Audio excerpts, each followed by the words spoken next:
Eu vou pedir só que, dependendo do número que tivermos, a gente consegue interagir diretamente pelo microfone, ou a gente pode falar direto pelo chat, dependendo de quantas pessoas tivermos. Então, eu vou pedir bastante a contribuição de vocês, a discussão de vocês, para podermos enriquecer toda a nossa conversa, o nosso bate-papo, que vai falar sobre inovação centrada no cliente. Esse é um tema que está muito na moda, as pessoas discutem muito que é essa inovação. Querendo ou não, nós vivemos num contexto de muita tecnologia, de muitos aplicativos, muita digitalização, às vezes digitalização forçada, como nós estamos vivendo agora nesse contexto de pandemia. Por isso que esse termo inovação ele fica na moda. Mas o que falta nos descobrir é como trabalhar esse processo de inovação, o que é inovação e o que não é, qual que é o impacto do processo de inovação no mundo dos negócios, nas nossas vidas hoje em dia, e é isso que nós vamos debater na live de hoje. Bom, eu queria começar já com uma dinâmica, e eu vou pedir que vocês interajam. Aqui no formato original da apresentação, eu pediria que vocês interagissem acessando esse link para responder o que é inovação. Mas como nós estamos em poucas pessoas, eu acho que vocês podem participar interagindo diretamente aqui no microfone. Se puderem só, vocês desmutam o botão no celular aqui embaixo ou até no próprio computador. Basta só se apresentar, dizer de onde é e dizer o que é inovação para você, antes de começar. Me usando como exemplo, meu nome é Matheus, eu atuo como gestor de projetos de inovação dentro do Sebrae, sendo projetos voltados para startup e projetos voltados também para negócios tradicionais. E inovação para mim é vida, brincadeiras à parte, mas inovação para mim é tudo que nós fazemos para fazer com que o novo entre em ação. E esse novo entrando em ação, ele consegue nos proporcionar resultados, impactos, mudanças e, com base em tudo isso, trazer o melhor para todos, ok? Então, alguém mais que quer se apresentar aqui no microfone, que se não estiver se sentindo à vontade, pode se apresentar no chat também, mas seria legal essa interação direta. Acho que estão tímidos por hora. Alguém que queira falar no chat, o que é inovação para você? Quando você escuta a palavra inovação, o que vem à sua mente? Qual que é a ideia de inovação para você? Oi, boa noite. Eu sou a Juliane, eu trabalho na área de prevenção a fraudes da Vivo Telefônica. E inovação, quando a gente para pensar, né, a gente vê, o que é inovação? É um conceito tão amplo, né, uma palavra tão ampla, mas para mim inovação é atitude, né? É atitude, é aceitar a disrupção, né? É querer realmente fazer algo diferente. Acho que inovação para mim está mais baseado nesse sentido. Legal, muito legal o termo que você trouxe, Juliane, que essa questão de disrupção, ela envolve muito esse fazer uma coisa totalmente diferente, você ter uma mudança de rumo ou quebrar paradigmas dentro de uma determinada área, e a inovação ela vai muito nesse caminho. Então, legal que você já trouxe essa reflexão. Obrigado pela contribuição. Se mais ninguém for falar, eu vou seguindo a pauta aqui. Acho que vocês estão tímidos no início, mas vamos aproveitar que estamos em poucas pessoas para termos essa interação direta. Mais alguém? Então vamos continuar com a pauta. Aqui era uma nuvem de palavras, né, que eu iria substituir, mas só dizendo, para muitas pessoas a inovação ela se diz respeito a tecnologias ou criatividade ou recriar de algo, trabalha-se muito a questão da humanização, do reinventar, do melhorar. Essa nuvem de palavras aqui ela é construída com base no que vocês responderem.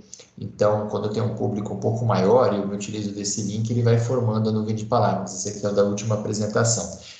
Mas, como eu comentei, vai ser uma noite muito gostosa, uma noite intimista aqui, nós em 3 ou 4, e vamos aproveitar ao máximo. Bom, o primeiro mito que eu quero que você desconstrua sobre o que é inovação é o de acreditar que a inovação se restringe à tecnologia.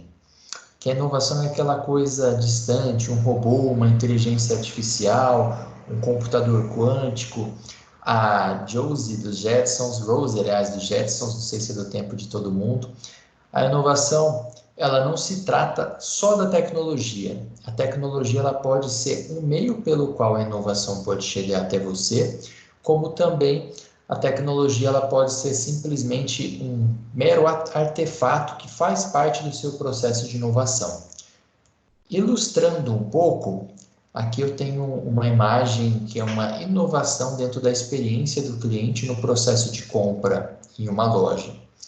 Talvez você seja assim como eu e não gosta de ser interrompido no teu processo de compra. Você prefere comprar mais à vontade, sem necessariamente sofrer interrupções por parte do vendedor. E se você é assim como eu, dentro dessa loja, quando você seleciona a sua cestinha na cor preta, você já está enviando um sinal a todos os atendentes que você quer comprar sem ser interrompido, sem que aquele vendedor pare em você e te ofereça determinados produtos e tal. Você quer comprar sozinho. Já se você opta por usar uma cestinha de cor laranja, você vai estar sinalizando aos vendedores que você precisa de ajuda, uma ajuda técnica, para conseguir efetuar e realizar com êxito o teu processo de compra. Então, esse exemplo de inovação é uma inovação que não é nada tecnológica. É uma inovação simplesmente na experiência de compra do cliente. Então, não existem tecnologias aqui falando, né, em parte de robotização, de inteligência artificial, nem nada. É só uma cesta de cores diferentes. Um outro mito que nós tendemos a acreditar que define o que é e o que não é inovação, ou de onde vem essa inovação, é de acreditar que a inovação ela nasce de uma mente brilhante, de um cara sozinho, que ele é o iluminado, e esse cara iluminado ele tem uma cognição superior aos demais, e por causa disso ele consegue ter uma maior capacidade de inovar. Mas será que é isso também? A inovação ela não parte só de uma pessoa, mas ela parte de um processo de construção de ideias coletivas, no que nós gostamos de chamar de cocriação. Um exemplo que eu posso citar aqui é de um caso de uma loja de materiais de construção no interior do estado de São Paulo, e que eles tinham a problemática de fazer uma melhor eficiência no processo de entregas dos materiais de construção. E eles tentaram vários processos, desde compra de caminhões menores ou a contratação de alguns intermediários para realizar entregas diferentes, mas aí do seu Jurandir, o motorista do caminhão, surgiu uma ideia que revolucionou essa loja de material de construção. Ele simplesmente deu esse insight de colocar uma divisória basculante no interior da caçamba do caminhão para fazer com que você consiga entregar diferentes tipos de materiais numa mesma viagem. E por essa divisória ser basculante, ou seja, ela conseguir aumentar e reduzir de tamanho, ele poderia fazer com que essa personalização da estrutura da caçamba faça com que ele consiga ter uma melhor flexibilidade nos tipos de entrega.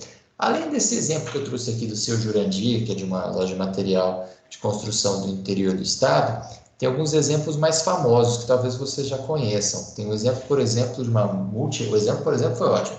Tem uma multinacional que ela tinha uma problemática, estava enfrentando um problema que as pastas de dente chegavam nos supermercados com as caixinhas vazias para serem vendidas nos displays de supermercados. E essa fabricante de pasta de dente quebrou a cabeça de pensar numa forma de resolver isso. Contratou um time de engenheiros e esse time de engenheiros trouxe uma solução que era uma balança de altíssima precisão e tal, para evitar que essas caixas vazias chegassem aos displays do supermercado.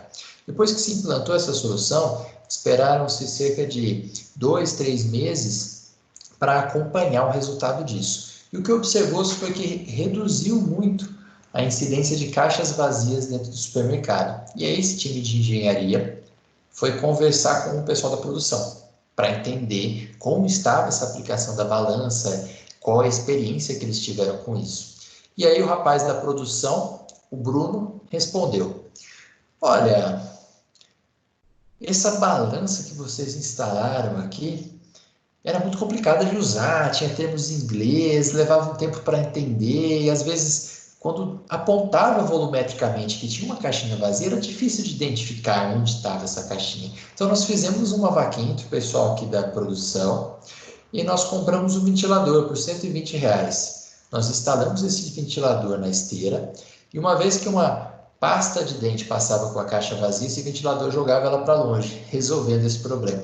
Qual que é a moral da história? Esses nomes aqui que eu citei, tanto o Jurandir como o Bruno, são nomes fictícios, mas a moral da história é que nós temos que envolver o máximo possível de perspectivas e agentes dentro do processo de inovar, porque dessa forma nós conseguimos trazer uma maior riqueza de detalhes, maior riqueza de óticas diferentes para que o processo de inovação aconteça. Então, a inovação ela não existe dentro dessa figura de um gênio criativo que sozinho faz tudo. É necessário uma colaboração, é necessário entender diferentes pontos de vista. Então, esse é um segundo mito que eu quero que você elimine antes de nós adentrarmos no conteúdo. O terceiro mito, ele fala que a inovação é igual à sorte. Vocês sabem quem que é esse rapaz aqui da foto?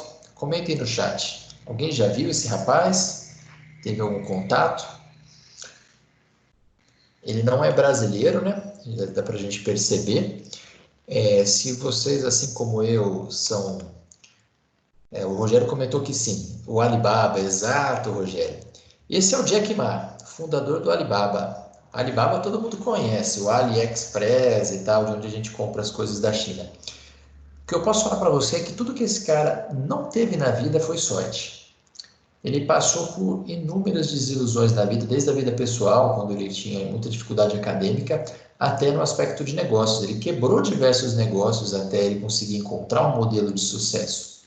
E esse processo de quebrar várias vezes e aprender com as falhas fez com que ele inovasse. E esse é o movimento natural das coisas quando nós falamos de disrupção, de inovação.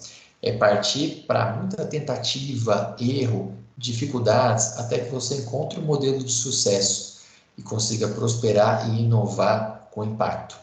O próprio Jack Ma, dentro dos seus aprendizados, ele fundou a chamada Universidade do Fracasso, que é um modelo de ensino que ensina por meio de aprendizados de falhas. Às vezes a gente não precisa errar quando nós aprendemos com os erros dos outros, não é verdade? Então, esse é um dos princípios que o Jack Ma aplicou. Até quem tiver interesse de entender um pouco mais disso no detalhe, pesquise sobre essa Universidade do Fracasso, sobre o conceito do fail tech, que é muito aplicado dentro do contexto de startups, que é algo bem bacana. Outro exemplo que eu posso trazer, além do Jack Ma, é do Thomas Edison, que para alguns é o inventor da lâmpada.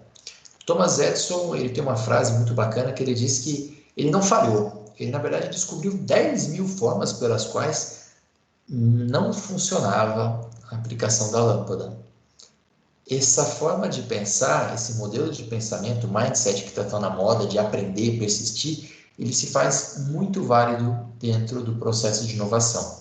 A inovação não é uma sorte, não é algo que você foi iluminado e vai ser fácil de avançar e crescer nesse meio. Envolve todo um processo de tentativa, de erro, de falha, que nós vamos falar mais à frente. O quarto mito, ele diz respeito que a inovação ela está restrita ao ambiente de uma grande empresa. Às vezes nós pensamos isso porque para inovar dentro da ótica de tecnologia, de acesso ao mercado e tudo mais, é necessário ter recurso, grana, infraestrutura, pessoal dedicado para isso, mas não é bem por aí. Vocês sabem que empresa é essa da foto? É a sede de qual empresa? Se vocês conhecem, aí podem comentar. Se o Rogério conhece também. Não sabem? Essa bela sede aqui, ilustrada na figura, é a Apple. Um prédio muito lindo aqui, inovador, tem um jardim maravilhoso no meio e tudo mais. A Apple nasceu grande? A Google nasceu grande? Microsoft nasceu grande? Facebook nasceu grande? Eles nasceram grandes? A iFood nasceu grande? A Movile? A Uber nasceu grande? Netflix nasceu grande? Nenhuma dessas empresas, que são hoje grandes players e referências em inovação, nasceram com uma estrutura robusta. Isso porque negócios menores conseguem ter uma maior agilidade e flexibilidade para inovar. Vou fazer aqui uma metáfora para você. Imagine o barco Titanic. Vocês lembram o final trágico, né, que aconteceu com o Titanic. Infelizmente, ele não conseguiu virar a tempo e desviar do iceberg. E ele não conseguiu desviar grande parte por causa do tamanho da sua estrutura. Não houve tempo hábil para fazer isso. Se fosse um barco menor, às vezes ele conseguiria ter uma flexibilidade maior para corrigir a rota dele e não ter aquele fim trágico. Dentro do mercado global, o mercado corporativo, isso acontece da mesma forma. Pequenos negócios têm muito mais agilidade, têm muito menos burocracia, muito menos processos que têm que ser vividos antes de uma inovação. Então, a inovação, ela não está restrita só a uma grande empresa. Aqui eu tenho um exemplo curioso, que eu acho que ninguém aqui conhece, que é um exemplo diferente, não é nem aqui de São Paulo, que é o Cante no Uber. Esse simpático senhor, que agora não me recordo o nome, vamos chamar ele de José Maria, enquanto eu não sei o nome. O José Maria, ele tem uma ideia muito legal aqui, que ele trouxe a experiência de uso de uma viagem no Uber e uma experiência lúdica cantada, como se fosse um karaokê. Como funciona isso na prática? Esse objeto cor-de-rosa na mão dele, parece uma lanterna, é na verdade um microfone Bluetooth conectado no som do carro dele. E o que ele faz? Quando você faz a viagem com ele, você seleciona a tua música e você vai na viagem cantando. E além de tudo isso, se existir sua concordância com isso, ele tem câmeras posicionadas no teto do carro, onde ele filma a sua experiência cantando e ele pode compartilhar com você ou compartilhar no Instagram dele. Se você acessar ali, ó, Cante no Uber, você vai encontrar essas imagens divertidas. Bom, e o que ele trouxe na prática? Hoje ele tem como resultado para ele que consegue agendar corridas, ele tem um horário disputado, ele se tornou referência dentro do Uber na sua região, que fica na Bahia. E até contando uma história um pouco mais chocante, não chocante, mas tocante para você, um rapaz, ele agendava as corridas de Uber da mãe. Por que ele agendava? Por que ele tinha essa preferência pelo seu Zé Maria? Porque o Zé Maria fazia com que a mãe dele esquecesse que ela estava indo para um processo de quimioterapia e focasse na experiência da viagem e cantar suas músicas favoritas, se divertir, o que trouxe muito mais qualidade de vida para ela. Lembrando, o nome dele não é José Maria, eu inventei aqui só para termos uma humanização melhor nesse processo. Vou dar uma olhada no chat, se vocês comentaram alguma coisa, por hora nada. Vamos tocando. O quinto mito, ele diz respeito que a inovação ela é uma solução totalmente nova, algo que não existia, algo totalmente fora da caixinha. E isso também não é verdade.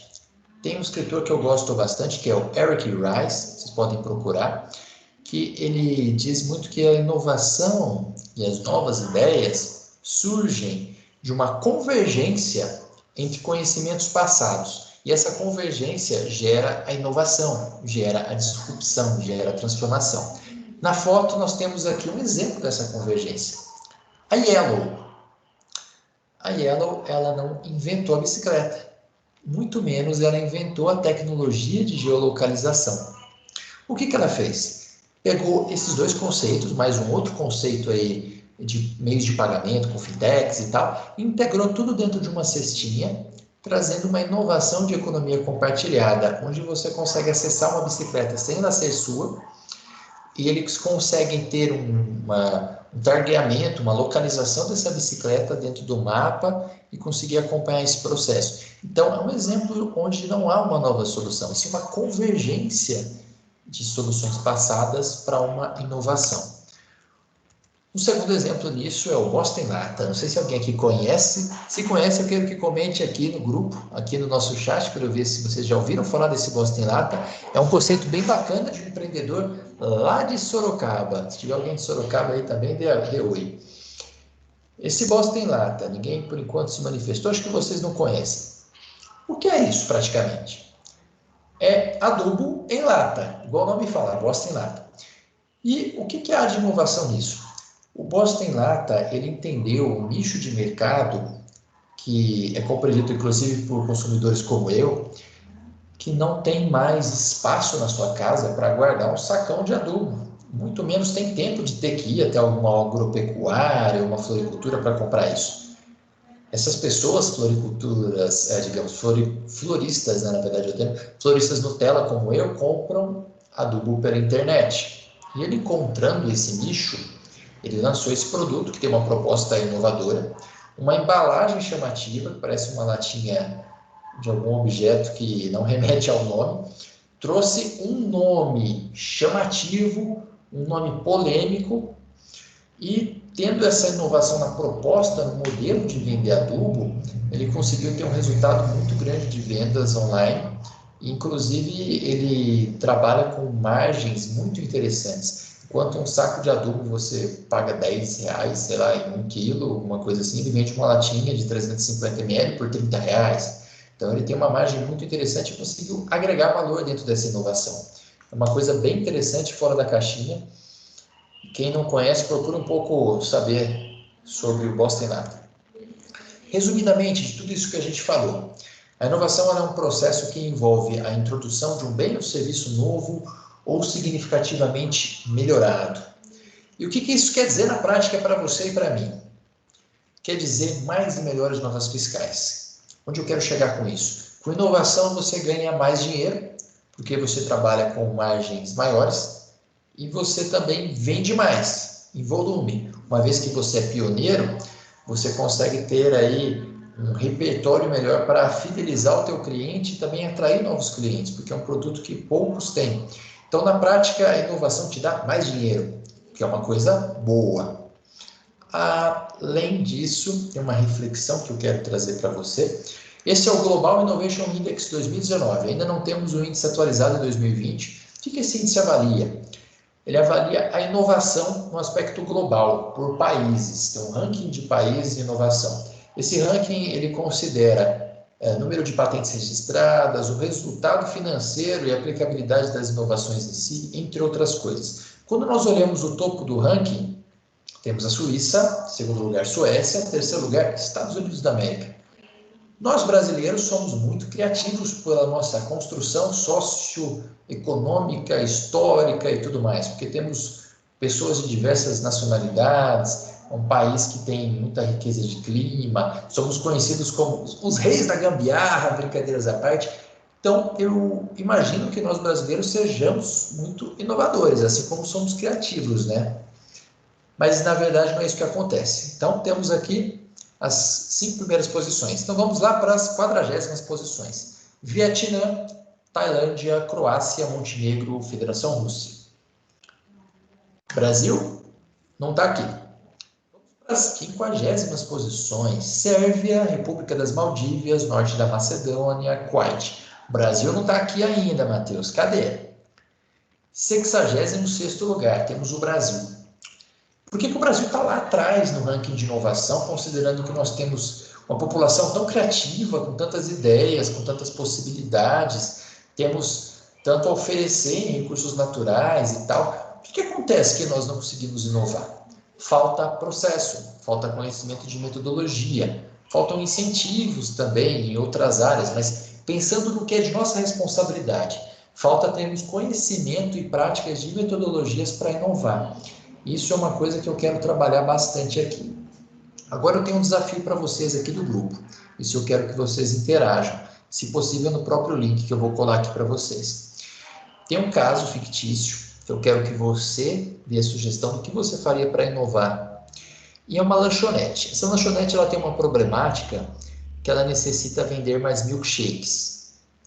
Ela percebe que com o advento da alimentação saudável, entre outras coisas, a venda de milkshakes caiu, o volume de vendas. E ela precisa inovar de uma forma a vender mais milkshake. O que você recomendaria para essa lanchonete? O que você faria para vender mais milkshake? Eu vou projetar aqui o link de acesso, mas eu vou mandar também no chat, para vocês conseguirem acessar. Eu quero que você me diga o que você faria para vender mais milkshake. E, ao mesmo tempo, eu vou responder aqui a pergunta do Rogério. Eu respondi parcialmente, mas eu posso entrar em alguns detalhes a mais. Estou procurando o chat, mandei. Me digam, o que vocês fariam para vender mais milkshake? Vi que entrou mais gente, bacana. Nós começamos em poucos, temos um número maior aqui. É bom que a gente consegue interagir mais ao final. Bom, Rogério, esse aspecto dos critérios para o Global Innovation Index, o índice global de inovação, como eu falei, ele envolve essa questão de patentes, registro de patentes, envolve a questão do resultado da inovação em si, ou seja, as patentes que de fato se tornaram produtos, se tornaram rentáveis, envolve a questão de produção científica também, envolve a questão de produção tecnológica, de novas tecnologias ou startups, envolve muita coisa, mas a princípio envolve tudo que diz respeito um pouco a essa construção de propriedade intelectual e propriedade, de certa forma, tecnológica. Eu vou dar uma olhada aqui se vocês já estão conseguindo acessar para responder. Se alguém tiver algum problema para acessar, pode dizer aqui. Enquanto isso, eu vou falando e vou me apresentando para as pessoas que entraram depois. Meu nome é Matheus, eu faço gestão de projetos de inovação dentro do Sebrae São Paulo. Hoje eu sou gestora do projeto Agentes Locais de Inovação, que é um projeto que eu tenho um carinho muito grande, que ele trabalha em metodologias de design thinking in loco dentro de empresas. E também faço parte da gestão do projeto Startup, que trabalha com startups em fase de validação de MVP, para lançamento no mercado e para alcançar a atração. Além disso, ministro palestra, cursos, também sou mentor de startups e também atuo um pouco na área de transformação digital, marketing. Talvez alguns de vocês já tenham assistido a minha palestra de transformação digital, que ocorreu alguns dias atrás. E estamos aí no movimento para transformar o Sebrae de uma forma remota dentro dessa transformação digital para atingir vocês da melhor forma possível, para a gente conseguir dar a volta nesse cenário de pandemia, de crise. Estão aparecendo aqui algumas respostas. Além disso, o Rogério comentou que assistiu. Ô, Rogério, bacana! Foi na semana passada ou retrasada, Rogério, não me recordo agora. Foi um conteúdo novo também de transformação digital que eu montei. Bacana que você assistiu. Espero que tenha gostado, Rogério. Olha, tem algumas respostas surgindo aqui, nessa questão de vender mais milkshake.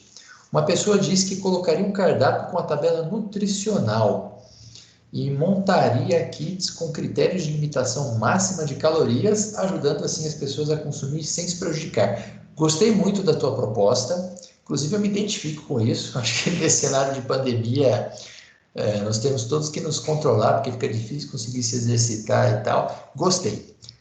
Outra pessoa comentou que criaria sabores exclusivos, provavelmente alguns sabores exclusivos da lanchonete, para trabalhar também alguns critérios de fidelização, né? Os nomes, ingredientes secretos, gostei. Uma terceira pessoa comentou que criaria um dia com o festival do milkshake. Gostei dessa daí, onde a pessoa pode criar o sabor de milkshake. Então você vai engajar o seu cliente, empoderando ele para que ele possa criar seu próprio sabor. Gostei desse dia do milkshake, hein? Vamos ver se tem mais alguma ideia, senão eu já vou começar a comentar aqui. Acho que já comentaram, todo mundo conseguiu acessar. Bom, esse caso que vocês responderam, ele não é um caso fictício. É um caso real. Esse caso ocorreu num cenário norte-americano, não foi brasileiro, e essa lanchonete realmente tinha dificuldade de fazer com que seus milkshakes vendessem mais. E, assim como vocês trouxeram essa perspectiva, essa visão de criar sabores, criar milkshakes mais saudáveis, a lanchonete ela foi num caminho parecido. Ela teve algumas tentativas para aumentar essa venda de milkshake. A primeira tentativa foi criar sabores novos, criar coberturas novas, trazer tamanhos diferentes às vezes, tornar o milkshake mais cremoso para ser mais atrativo. Só que isso não deu certo. Estranhamente não deu certo. Segunda tentativa, ela buscou perguntar para o cliente diretamente que tipo de sabor que você quer, o que te interessa. Foi a campo, né? Foi fazer pesquisa. E com base nas respostas dos clientes, essa lanchonete criou sabores novos, coberturas novas, tamanhos diferentes. Olhar essa foto aqui me dá vontade de tomar um milkshake. Não sei se dá essa vontade em você também, mas que foto bonita. Isso não deu certo. Ela perguntou para o cliente e mesmo assim não deu certo. E aí ela foi para a terceira tentativa. Se perguntar para o cliente não deu certo, o que pode dar certo, Matheus? A terceira tentativa envolveu segmentar o mercado.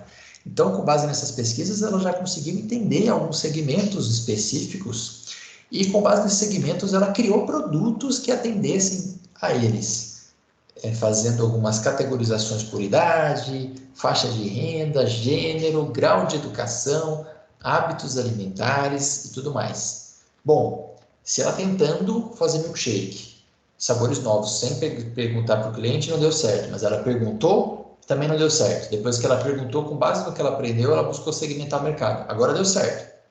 Também não deu certo. Coisa estranha, né? Pois é, o processo empírico mais comum, lógico, ele acaba não funcionando muito bem, às vezes, em ambientes que devemos criar inovações com centro no cliente. Porque muitas vezes o cliente não sabe dizer de prontidão o que ele quer. Eu sou assim. Você também deve ser assim. Às vezes nós temos uma pré-concepção do que queremos, mas não entendemos a fundo qual que é o nosso contexto de necessidade. Eu vou resgatar lá atrás a fala do Ford. Eu me esqueci o primeiro nome dele, mas é o Ford. O que o Ford disse uma vez? Se eu focasse em fazer o que as pessoas, se eu focasse em criar algo que as pessoas me diziam que queriam, eu iria criar carroças mais velozes e não carros. Ou seja, se ele fosse perguntar para o cliente dele o que o cliente dele queria, ele ia falar uma carroça mais rápida, uma carroça mais bonita, uma carroça diferente, e não um carro, que foi uma disrupção. Então, quarta tentativa da lanchonete foi tentar entender o que esses clientes estavam tentando fazer dentro do contexto deles de consumo do milkshake. E aí, além dessas observações, essa lanchonete constatou que a maioria dos clientes estavam sozinhos, vestindo roupa de trabalho, compravam apenas o milkshake e antes das 8 da manhã. Como eu falei lá atrás, isso não é no Brasil, porque antes das 8 da manhã, no Brasil, tomando milkshake, não faz tanto sentido. Não era no Brasil. Onde esse cliente estava indo? Trabalhar. Por que ele comprava um milkshake? Por que ele comprava apenas um milkshake? Essas foram as perguntas que eles fizeram. O que esse cliente está fazendo? Por que ele comprava apenas um milkshake? Por que não comprava outro produto? E nas respostas que eles tiveram entrevistando os clientes perguntando isso, eles observaram que o cliente não estava consumindo milkshake simplesmente pelo sabor ou por uma questão voltada a uma performance nutricional e nada disso. Eles observaram que o cliente consumia milkshake para tornar o deslocamento para o trabalho menos chato, ou seja, um mecanismo de recompensa. Hoje eu mereço um milkshake. Vai ter um dia difícil, então vou tomar um milkshake aqui para dar uma aliviada. Imagino que você talvez se identifique com essa história, eu também. Eles também observaram que o cliente consumia milkshake para se manter alimentado até o almoço. Então, ele tinha um objetivo de praticidade. Me dá tempo dele comer alguma coisa, ele comprava um milkshake, não estava ligando tanto para o sabor, que eles observaram isso também na pesquisa, e ele consumia imediatamente com apenas uma das mãos. Então, ele queria um milkshake para ser levado com facilidade, agilidade, comprado de uma forma prática. Agora eu falo para você, esse caso do milkshake, da lanchonete norte-americana, que é um caso real, é o caso da rede McDonald's. Não é uma lanchonete pequena. O McDonald's, com todo esse processo de entrevistar os clientes antes de olhar o contexto de compra, não estava conseguindo êxito.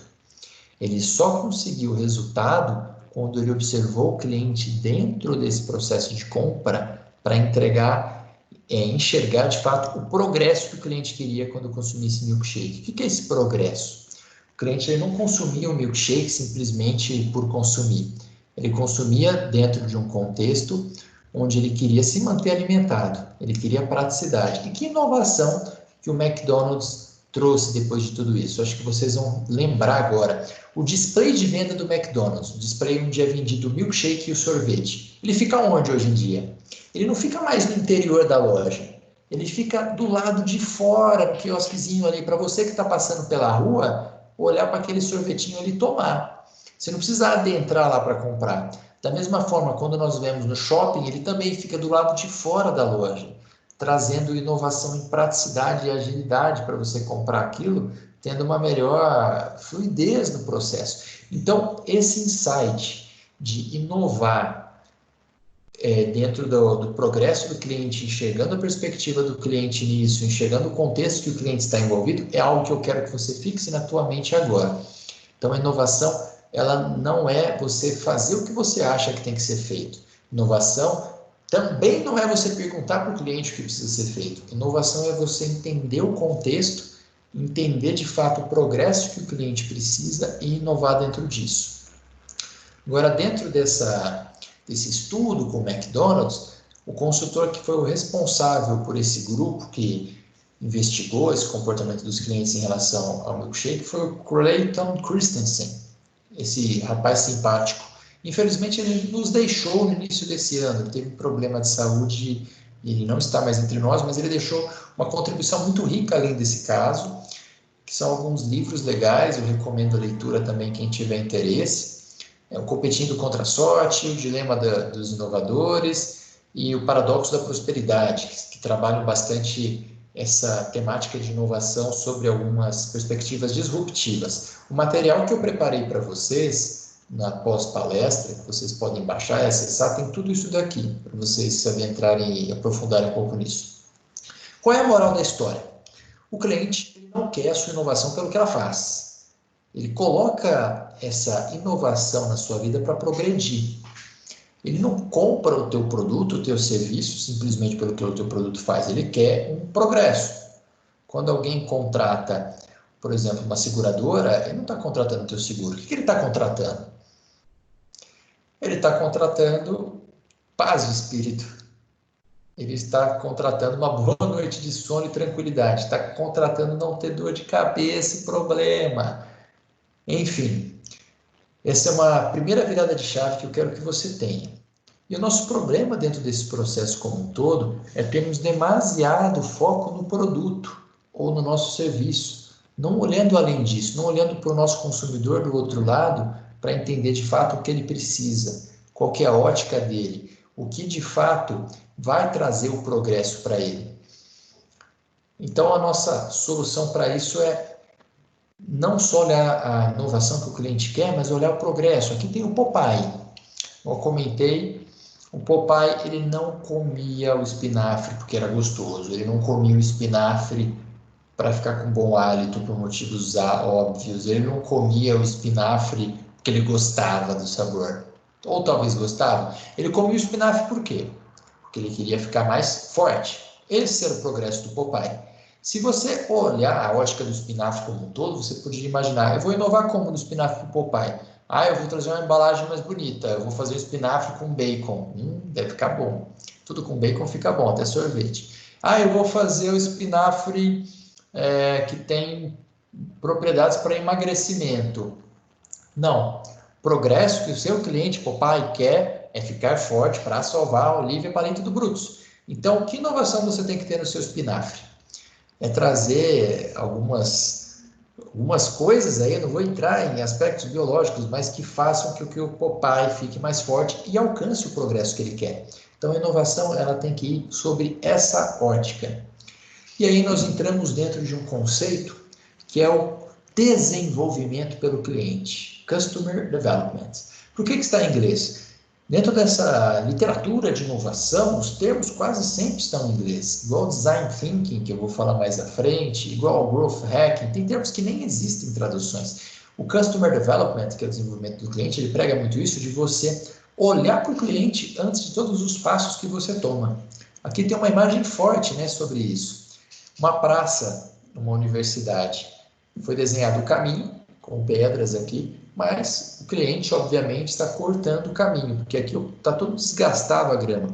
Então, esse processo de você olhar para o cliente antes de fazer o que você tem que fazer, ele vai te trazer ganhos inestimáveis. Fica até uma curiosidade sobre essa questão de construção de praças e tal, é que no Japão eles fazem essa construção primeiro analisando o movimento que as pessoas fazem nos ambientes comuns para, com base nesse movimento e esse aprendizado, desenhar os caminhos. Então, já é uma cultura que intrinsecamente trabalha isso há muito tempo. E aí a gente nem precisa falar, né? No Japão, questão de tecnologia, mercado automotivo, principalmente, a força que se tem, tudo por causa dessa cultura, além de outras coisas. Bom, tem uma fala aqui que eu gosto muito, que é do Steve Blank, um autor que eu gosto, se eu não me engano eu comentei dele agora no início, que ele diz que nenhum plano de negócio sobrevive ao primeiro contato com os clientes. Ou seja, essa questão de você achar que aquele negócio que estava na tua cabeça, que você estudou no mercado, falou com o consultor do Sebrae, vai dar certo de início ao fim, não é bem por aí. No contato com o cliente você percebe coisas novas. Eu mudo muito em um mês. Eu acho que o teu cliente também muda muito em um mês e você muda muito em um mês. Então, esse desenvolvimento do cliente, ele tem de ser um processo contínuo e orgânico que vai se atualizando a todo tempo. Isso é uma coisa que você tem que entender no processo de inovação. O mundo não é mais o mesmo. Ele não vai continuar sendo o mesmo. Deixa eu dar uma olhada no chat se vocês estão comentando alguma coisa, alguma dúvida. O Rogério aqui está comentando só o Henry Ford. Obrigado pelo comentário, Rogério. Falei lá atrás do Ford, é o Henry Ford, faltou o nome. Aqui temos um lindo carro. Particularmente, eu tenho paixão nesse modelo. É a Mercedes SL 350, se eu não me engano, porta de gaivota. É um carro atemporal, né? Eu sou apaixonado nele principalmente pelo design. O que é design? Para que serve o design? O que é o design para você? O design, ele pode ser algo que você pensou agora, algo que seja bonito, algo que seja agradável, algo que imprima status. O design ele tem várias funções.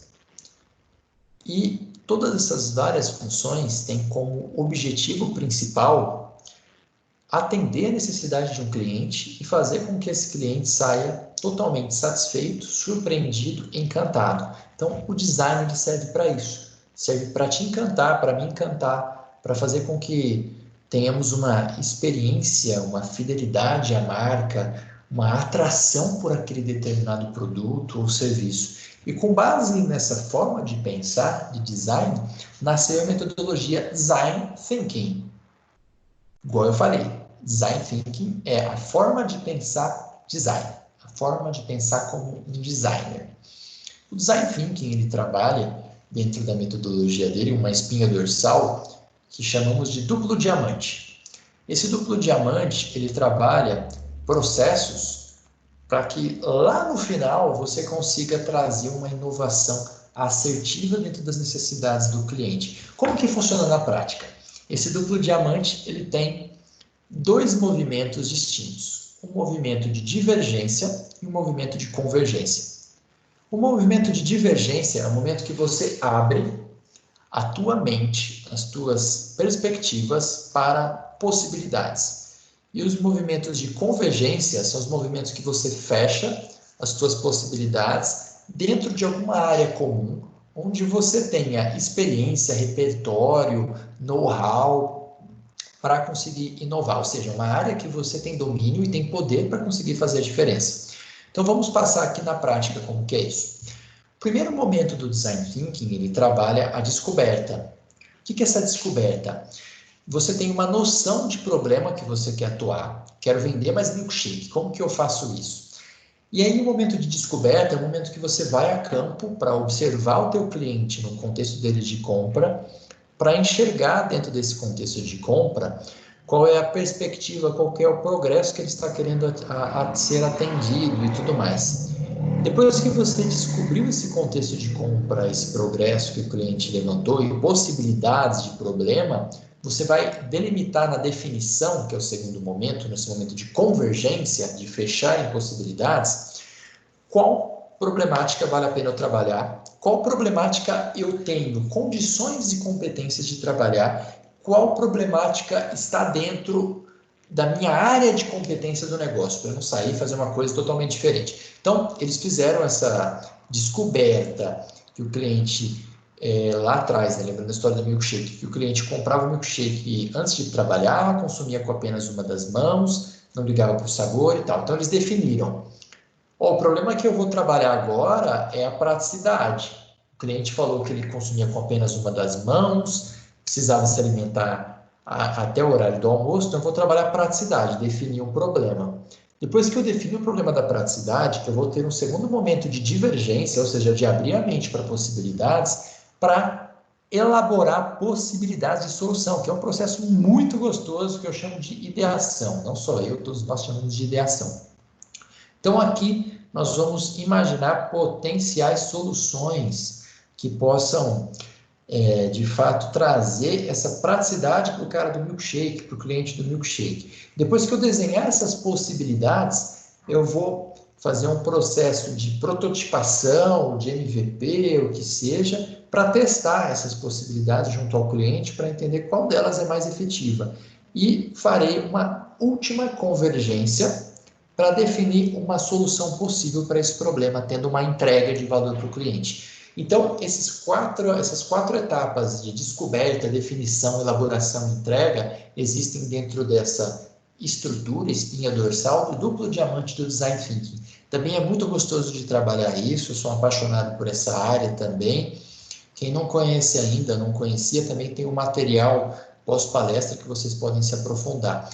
Isso é uma coisa que já existe há um certo tempo, mas essa metodologia ela é viva até hoje, empregável até hoje, com diversas implicações e tudo mais, que é o que eu vou falar agora. Toda essa ótica de você olhar para o seu consumidor, olhar para o seu cliente, antes de fato, tomar decisões e fazer processos, criar inovações, desdobrou outras ideias e conceitos no mundo dos negócios. Antes nós tínhamos a ideia da jornada do consumidor, Customer Journey. Essa jornada do consumidor, ela trouxe alguns incrementos de experiência do consumidor, experiência do cliente, Customer Experience. O que é esse Customer Experience? Igual lá atrás eu falei daquelas cestinhas no processo de compra, essa experiência do consumidor ela se desdobrou em várias áreas. Um exemplo muito forte que nós temos de experiência do consumidor é no nosso barbeiro ou salão de beleza. Desde os primórdios do surgimento desses salões de beleza, eles sempre trabalharam muito essa cultura do acolhimento, de fazer você se sentir especial, você se sentir bonito, bonita, fazer você se sentir único. E todo esse processo de encantamento é um processo de experiência do cliente, experiência do consumidor. Essa experiência do consumidor, ela tem de ser empregada em diversas esferas do teu negócio, até dentro da experiência dele nas relações online agora no contexto de pandemia. Imagina que o teu cliente manda um WhatsApp. Se você demora muito para responder, ou se você responde de uma forma seca, uma forma não muito humanizada, a experiência dele vai ser agradável? Será que ele vai continuar teu cliente ou vai se encantar por você? Então, esse é um desdobramento muito importante que nós temos que recordar. Um outro desdobramento é todo no processo de construção e desenvolvimento de produtos. Hoje, com metodologias de inovação aberta, Open Innovation e tudo mais, o desenvolvimento de produtos como um todo, ele se dá de uma forma muito mais orgânica, colocando o cliente no centro, trazendo o cliente para dentro dessa jogada. E até um exemplo de desenvolvimento de produto. Opa, a bateria do meu fone está acabando aqui, ele apitou um pouco alto. Um outro exemplo de desenvolvimento de produto que nós podemos citar aqui é a questão da experiência do usuário, User Experience. Essa experiência do usuário ela tem sido cada vez mais valorizada. Ela é valorizada tanto no aspecto de navegabilidade dentro de plataformas móveis, dentro de websites e tudo mais, como também na usabilidade de coisas físicas. Exemplo. Eu tirei essa foto para ilustrar um pouco isso, porque nessa foto eu quero mostrar duas coisas. A plataforma da Netflix e também um controle remoto. Você lembra como eram os controles remotos das TVs antigamente, cerca de 10, 15 anos atrás? Não precisa nem tão longe, né? Era cheio de botão. Aquele monte de coisa que não servia para nada às vezes. A gente nem sabia para que eram aqueles botões. Tinha botão para você gravar, pausar, os botões que eu nem sei dizer para que servia. Hoje, como que é um controle de TV? Ele tem o básico, o que você precisa. Ele tem o botão de ligar, desligar, o botão de menu, o botão de voltar, o de play. Precisa de mais alguma coisa? Se precisa de mais alguma coisa, você vai nas configurações e seleciona essa mais alguma coisa. Isso trouxe uma experiência de uso muito melhor, muito mais otimizada em tudo isso. E essa toda essa questão de usabilidade na parte física também se desdobra para o meio virtual. Quando nós olhamos aqui a plataforma de streaming de vídeos Netflix, é lindo a forma como os vídeos se mexem, as cores, os formatos. Isso tudo faz parte de user experience, ok? Da experiência do usuário. Do user interface também, mas principalmente da experiência do usuário. Eu não sei se você é assim como eu, mas eu passo muito tempo, às vezes, escolhendo o que eu vou assistir no Netflix. Às vezes, mais tempo escolhendo do que, de fato, assistindo. Por quê? Todo esse processo de experiência do usuário no Netflix é desenhado de uma forma tão inteligente que é gostoso você ficar acessando aqueles conteúdos e vendo aquelas coisas. É feito um estudo com algoritmos para entender que tipo de capa, que tipo de cores atrai melhor a você ou a mim. Então, o conteúdo que aparece para mim, por exemplo, a respeito do filme Oito Odiados, do Tarantino, a capa pode ser na cor preta, com a foto do Denzel, não é o Denzel Washington, eu esqueci agora o nome do ator, Samuel Jackson, e para você vai aparecer outra coisa, vai aparecer uma capa vermelha, com a foto do X e tal, não. Por quê? Porque com base no que nós assistimos, com base na forma de navegarmos, ele entende um pouco qual a experiência que te agrada mais. E com base nisso, eles vão implementando cada vez mais experiências legais dentro da plataforma. Tem até um case bacana que aconteceu recentemente, que é o da Pets. Não sei se vocês viram, mas a Pets lançou uma plataforma de compra online para cachorro. Eles simplesmente, dentro do portal do website deles, tem um botão que você acessa como animal. E nesse acessar como animal, você consegue ter uma experiência de visualização muito diferente. Essa experiência de visualização, ela traz cores diferentes para o seu animal, porque com o estudo que eles fizeram, eles observaram que os cães, eles enxergam cores no tom de amarelo, de roxo, eles têm uma percepção diferente em questão de som. Então, eles criaram uma experiência de navegabilidade, onde o cachorro ele assiste aqueles vídeos sobre o produto, com a cor que melhor atrai a ele, com os sons que atraem melhor esse animal. E, além de tudo isso, como se não bastasse, eles colocaram uma tecnologia com algoritmos de reconhecimento facial que leem as expressões dos cães e os movimentos que eles fazem para, de fato, colocar um produto na sua cesta de compra e tudo mais. Tudo isso faz parte de um processo de experiência do usuário, que é um processo extremamente válido. Tem uma pergunta aqui que a Carla fez no chat, se nós vamos disponibilizar essa gravação. Eu vou consultar com a nossa gestão se nós podemos disponibilizar a gravação por tempo determinado até o final dessa semana para vocês assistirem. Depois disso, nós temos que deletar. Em função de propriedade intelectual do Sebrae, dos nossos materiais e também de vocês aqui se expondo com perguntas, nós não podemos deixar essas gravações públicas abertas, mas nós vamos consultar e eu repasso para vocês essas informações amanhã até o meio-dia.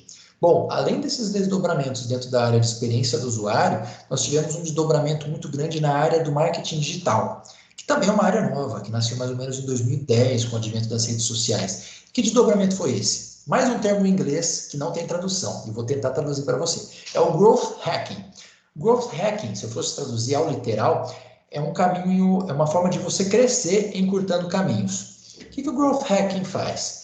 Se utilizando de princípios da inovação, de você validar, testar, entender a ótica do cliente e tudo mais, eles criaram uma metodologia que você, com base em métricas de redes sociais e tudo mais, consiga fazer anúncios destinados aos seus clientes e consiga acompanhar o devido resultado desses anúncios. Então, você consegue acompanhar na linha do tempo que tipo de cor atrai mais os seus clientes nos seus anúncios.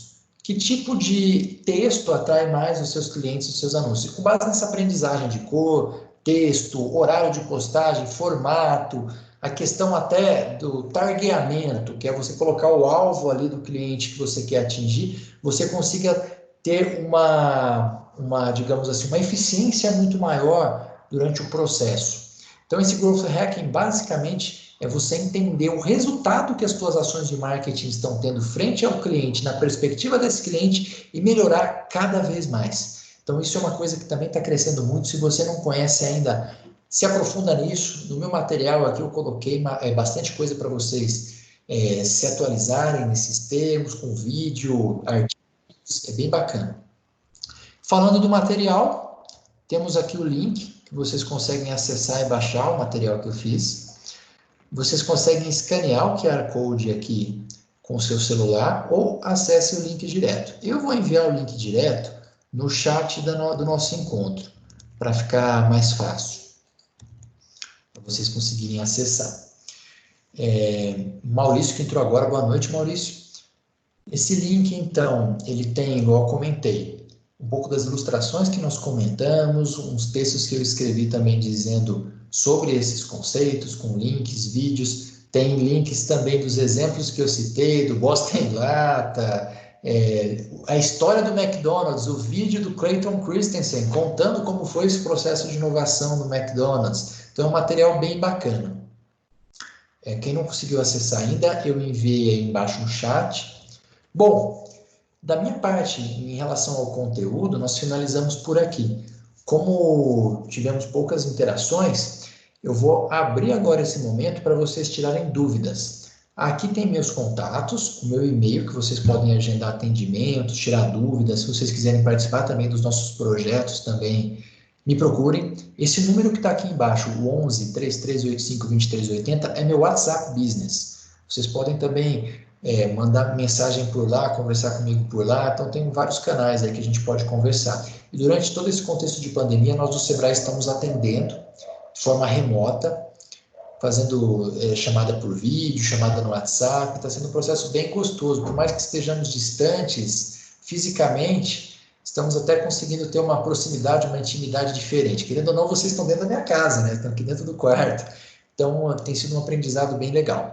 Eu vou abrir agora para perguntas que vocês queiram fazer sobre o conteúdo, colocações, experiências, e eu vou tirar aqui a apresentação para a gente conseguir se ver, tá bom?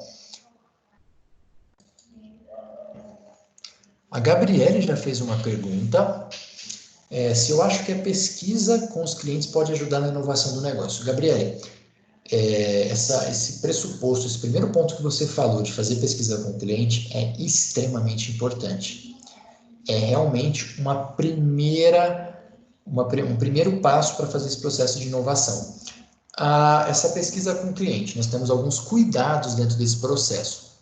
Além da pesquisa, como eu comentei no caso do milkshake, nós temos de entender qual é o contexto que esse cliente está em relação à usabilidade do nosso produto, do nosso serviço. Igual eu falei lá atrás também, o Henry Ford, ele disse muito sabiamente que se ele fosse ouvir o que o cliente dele queria, ele faria carroças mais velozes e não teria inovado criando o carro. Então, é preciso, sim, fazer pesquisa com o cliente, mas entendendo qual é o contexto de compra e qual é o progresso que o cliente quer dentro da tua área de atuação. Dessa forma, você consegue inovar. Bom, nesse processo de pesquisa como um todo, olhando lá para o Design Thinking, que eu falei agora há pouco, a ideia é que você, utilizando essas metodologias de pesquisa, olhe para o contexto e faça pesquisas de início exploratórias, entendendo, na ótica do cliente, que tipo de dificuldade ele tem naquele contexto de problemática, o que ele está fazendo para resolver aquela dificuldade, que tipo de soluções existem, quais são os seus anseios, seus hábitos, suas motivações para resolver isso, e fazer ao máximo tentando ouvir essa perspectiva do cliente. E lá na frente, no processo de inovação, de construção de soluções, nós conseguimos já fazer uns melhores apontamentos com pesquisas mais pontuais. Mas no início de tudo, essa pesquisa, ela tem de ser uma forma muito aberta, observável, ou seja, olhar o cliente, não só o que ele está falando, mas olhar o contexto dele, olhar a linguagem corporal, entonação de voz e tudo, para dessa forma conseguir inovar com uma maior assertividade.